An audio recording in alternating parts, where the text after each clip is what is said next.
Hello and welcome to Small Business 21st Century and today's segment of Build Your Difference.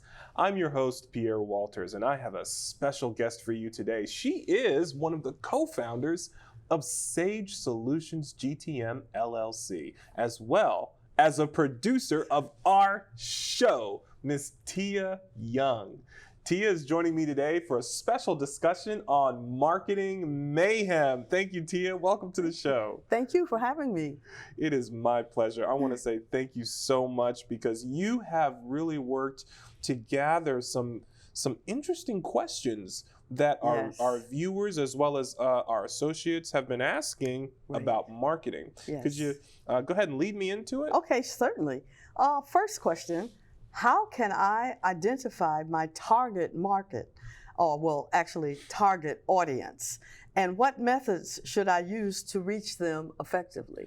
Yeah, It's a good question. It is a good question, and a lot of us really struggle with that. One of the things I see all the time is this idea that my product has got to be for everybody. I want to make it as broad as possible. I want to make it as accessible as possible. My audience is as anyone who's interested. And have you seen that? Have you seen people have that same mentality? Yes. It is. I think it's a good place to be in your heart. I think it's good to want to make your products and services available to as many people as possible. But the problem is that it's self-defeating. And it's self-defeating because we live in an age where people are searching for what they want specifically. Yes. And when you are not specific, you are making it more difficult for the people that need you to find you. Right. And so, if your product or service is specifically for moms and pops, or specifically for women, or specifically for men, or maybe specifically for children, or maybe a specific type of work, you've got to lean into that. Because when those people are doing their search inquiries, they need to be able to find you. And they're not going to find you if you're not being specific. And so I think that is probably the most common mistake that I see. That was the question, right? That is the question. And I think that it's a good one because if you start out on the wrong foot with that, working from the heart, because I'm guilty of that.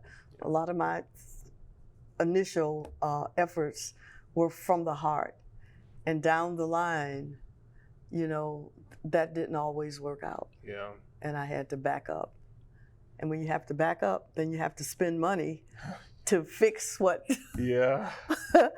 didn't get started out in the right, in the right way in the first place. So. And it's tricky. It's tricky because sometimes that's the whole reason we go into business in the first place is to serve from the heart. Yeah. And then realizing, wait a second, this is actually hurting me. That's a painful lesson to learn. It is. I like to think of it kind of like running a restaurant. I mean, I am not a restaurateur, but if you think about it, the point of a restaurant is to go get a good meal. I mean, you want to get a good meal, you go to a restaurant.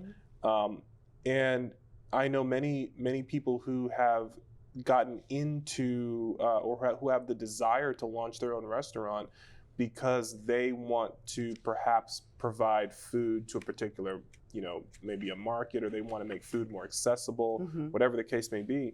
But the reality is that, in fact, I saw one restaurant, I believe somewhere in the Midwest. I just saw this in the news where it's a pay what you want for the food that's in their restaurant. Wow. And see, to me, I understand from the heart. Yeah. That would be ideal, but from the brain. You got to pay for the building. Yeah. You got to pay the mortgage for the building. You got to pay for your staff. Yeah. You got to pay for cleanliness in the restaurant. The restaurant needs to be at code, health code, and all of that costs money. Yeah. It's not electricity isn't pay what you want. Right. You know, water isn't pay what you want. The mortgage to the bank isn't pay what you want. Yeah. So so that's the problem. And so it's about how can I still do good business and make something sustainable while still keeping that mission alive in the heart. And one thing I want to say before we move on to the next question is that I think that another common mistake that a lot of us make that actually would directly address this issue is we don't spend the time when we're in the beginning phases of our business. We don't spend the time doing what I call a brand articulation. Right. It's sort of like a business plan, but without the market projections. Right. It really is getting your heart on paper. Right. What is really the point of my business? What is the mission, the vision, the creed? How am I going to market my business? How am I going to promote my business? How am I going to talk about my business in the public? What are the talking points? All of this is expressed in what's called a brand articulation. And the reason I think this is important is that this brand articulation is what allows you to stay consistent with your vision while at the same time adjusting the business parameters to the realities that are at play. And if you don't have that brand articulation, then what's going to happen is you're going to get frustrated. You're going to say, I can't offer free food, but that wasn't the whole point. But the mortgage costs this much. What am I going to do? Well, if you have your brand articulation, you can say, okay, well, I know this is what my brand stands for. Now, what creative ways can I build? Can I put this covering over the market realities? And that's where you can rally a team together to solve that problem. So, you know, I see a lot of people start and they don't have any articulation for their business. They don't really have a way of expressing their business, and then they end up getting frustrated by all the demands of the reality of doing business. Because they haven't spent the time to think through that on paper. Pierre, do you think that small businesses, one of the mistakes maybe they make early on is not having a business coach? 100%. Absolutely. And when they think about it, it's down the line, and they've made mistakes almost out of business. And that type of thing. Yeah, I think you need two things. I do think you need a brand coach, or I call them a brand consultant, and you need a business coach, okay? Or a competent CPA who can help you make smart financial choices from the beginning. Competent. Yeah. Okay. Yeah. That's true. But you need that at the beginning, because so many decisions that are made at the beginning have consequences later down the line that you cannot even imagine. Right. And you don't want to be stuck I agree with that reality. Yep. Next question. Can you explain the importance of branding for a startup and how to create a strong brand identity? Yeah, I can. You know what? I look at a brand as three pillars that are side by side: identity, community, and conversation. And you have got to know what you stand for. So we were talking about serving from the heart. You got to know what your identity is. What is the identity of my brand, my business? Why am I here? For me, it's been to help people build their difference. That's my core. That's my identity. But then you got to know what your community is. Who's your community? Who are the people that actually need what it is that you have to offer? You got to actually understand who they are. And then you have to understand the conversation strategy. How are you going to talk to those people? How are you going to communicate to them that the issue that they are facing, you have the solution for? Those are the three things. And I think starting your brand and business journey with those three things clarified is going to make you more easily identifiable to your customers, so they can find you quicker and get you business faster. Okay? Yeah, that's right. What are common mistakes excuse me, let me start over again. What are common mistakes startups make in their marketing efforts, and how can they be avoided? I would say probably the biggest mistake that I see is they run ads too quickly. They run ads? Ads. Like in the newspaper and social media. Social media ads. Okay. Yeah. Okay. They get straight to running ads, Google search ads too fast. I think maybe that's a specifically because of the type of clients that I'm dealing with or that I work with, but just from what I've seen, I often will caution people on running ads too quickly. I'll say, look, if you run ads too quickly, if your business is not properly set up and properly articulated, then you're going to spend more money on ads, and the people that respond to those ads are going to have a confusing experience. They're going to have a harder time converting that prospect into a customer. If we spend the time, I mean the rigorous time, ensuring that upcoming customer journey is as smooth as possible, as I want to say elementary as possible. I mean, just super, super simple, super simple. And I'm guilty of this too. I'm telling you, I am still struggling with how to make my business more simplified. But if you aren't investing the energy there, then when you run ads, people that respond to those ads, they're going to come to your website and they're not going to know where to go, what to do, what to buy, how to buy it. It's too complicated. So you end up spending more on the ads, and they end up being less successful. So I say, rather than jumping straight to running ads, how about you spend more time on organic growth? Because the organic growth is going to show you literally right organically in front of your face, here's what works, here's what people are responding to. And I would say, just to add to that, the best type of ad to run is an ad that involves a happy customer. So you got to go out and get those happy customers first. Then once you've got those happy customers, get footage of them being happy, using the products, being happy, and then use that footage or testimonials in your advertising. That's just the smoothest way to get the people on the other end of those ads to see and to convert into future customers. Okay. So Tia, we are on a roll. Okay, marketing mayhem. But we got to take a quick break. Okay. And when we return, we're going to talk more about marketing and how you can improve the marketing in your business. So stay with us. We've got more with Tia Young when we come back. Losing weight's a lot harder than gaining it, but with every step, I lower my risk for type 2 diabetes and heart disease, and that makes every step very much worth the effort. Learn how you can help stop diabetes. Visit checkupamerica.org or call 1-800-DIABETES.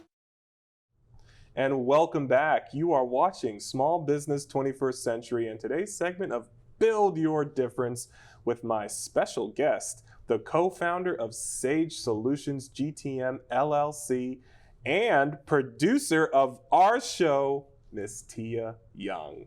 Welcome to the show, Miss Tia Young. My pleasure. Now, prior to the break, we were talking about marketing mayhem. We were talking about ways that business owners can start their business on the right foot, what some of the common mistakes are when it comes to promoting a business. And I know that you've got a lot more questions for us ahead. So yes, please. I do. Here is a really good question. How can partnerships or collaborations with other businesses enhance my marketing strategy? I love that question. Yeah, that's a good one. That is actually the way forward for all of us as entrepreneurs, is to stop thinking about our fellow entrepreneurs as competition. Right, I was going to say that, and start thinking of them as potential collaborators, joint ventures, strategic alliances. I love those terms. Right. So to the point of the question, What I would absolutely suggest is, first of all, the more specific you know that your service is, the more open for collaboration you can be. Because if you know that you're covering a very specific, here's an example. I recently had a conversation with a publishing company. They're I believe they're based in New York. They set up an appointment. We had a conversation, and they were looking for help specifically with social media. Okay. And now my business happens to have skill set in a variety of different disciplines, including social media. But we also are in video. We're also in publishing ourselves. Right. We also are in PR, all sorts of other things. But they specifically needed help or wanted to know if we could help or partner with social media. And so we had a discussion about how my business could directly support their business in providing a beautiful social media marketing experience for their customers. And that is a strategic alliance. We would not compete with them on things that they offer. They're a publisher, so we're not going to offer our publishing services, right. Okay, to their clients. But we want to be able to be that partner for them in that specific area of need, social media. And that's because we've carved that out as an area where we know we can it's our niche. We can serve there. So I would say, long story short, is that if you specifically define where it is that you are an expert, okay, or where you want to really focus, then that leaves you open to collaborating with other businesses in areas where they are experts, so that together you can attract more clients and refer customers. Right. And we live in 2024. That's when we're filming this. But from this point on, some of the most trusted marketing is referrals. Yeah. Okay, that's good. Is email marketing still effective for startups? And if so, how can I build an engaged subscriber list? Yes, it is. Okay. Email marketing is still effective. Okay. Email marketing does come with the reality of understanding that, look, a lot of people are email marketing, so a lot of us are getting spam in our emails, and a lot of our inboxes are designed to counter that spam. So we got to be smart with how we're doing the email marketing. We got to be smart. It can't be the kind of stuff that ends up in the junk folder. Right. If you want your email marketing to be successful, it's got to be useful. Okay. That's the way that I see it. It's got to be useful. So I think some of the most effective email marketing campaigns are email marketing campaigns that are designed around useful information that the recipient wants to be made aware of.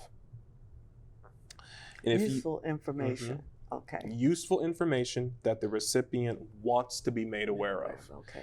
And if you can figure that out for your customers, what is useful information that they want to know, not that they would like to know, but that they actually want to know, then you build your email marketing around that.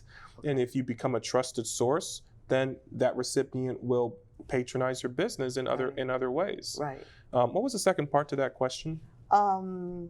How can I build an engaged subscriber list? I think one of the best ways to go about building a subscriber list is, first and foremost, to convert your existing customers. Is to ask your existing customers, hey, at the time that they're signing up, just you might add a little disclaimer to the sign-up form that says, by signing up, you will be added to our marketing list or something like that. Which is something so they can easily consent to receiving that marketing. So you should get consent. You should get consent. You should get consent.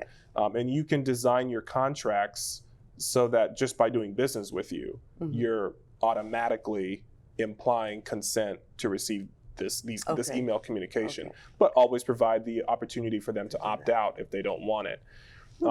And I would also say offer experiences that have value that you can offer in exchange for them joining your marketing For example, sometimes you and I have done in-person workshops together, where the cost of admission should have been a certain amount of money, but in many cases we made it free. Right. Because we wanted people to come. The only thing we ask is that when you come, you sign the form so that we can then send you our email marketing, so we can be on our mailing list. Right. That's how we worded it, so they can be on our mailing list. But that's email marketing. Yeah. And so now we're collecting all of these people, all this potential customer information from people who have experience with us. And so then when they receive our email, it's not going to be out of the blue. Right. And as long as we're following the first rule, which is we're providing information, useful information that they want to know, then they're going to open the email and they're going to engage. And probably tell somebody else about share it. Exactly. Share it Exactly. Yeah. So I think that's doable, and it's something we should all strive for. Good. Yeah. Next question. What advice do you have for managing customer feedback and using it to improve my marketing approach? Yeah, I appreciate that question, because the thing I love about that question is that this business owner seems to be actively looking for a way to collect customer feedback, and that's so important. You got to give your customers ways to express themselves, ways to engage, and to offer their feedback, albeit positive or negative. Or negative. I was going to ask you that. What about? Because you will get some negative. If everything is positive, then it looks disingenuous. Okay. It doesn't look like it's real or earnest. Right. So you need the negative, even if it's minor. You need the negative. You still need that. Because it gives balance, and that balance makes the good look even better. Okay? So I would say, first and foremost, make sure that on your website there is an easy way for people to leave their feedback. Okay. And I would use, we offer certain tools. You can find tools. Google offers tools. Facebook offers tools. But you want to use tools that allow people to use a platform that they trust, like Facebook or Google or Yellow Pages or Better Business Bureau, to then post their feedback. And that feedback should then be able to be visible on your website, so that future people can come and take a look at what other people have said. The good and the bad. Yeah. Now, there are certain tools that we have and that you might find elsewhere where people can give you a star rating. You might see this when you book a hotel, maybe when you book a trip somewhere, when you order off of Uber, when you get food delivered, you give them a star rating. Right.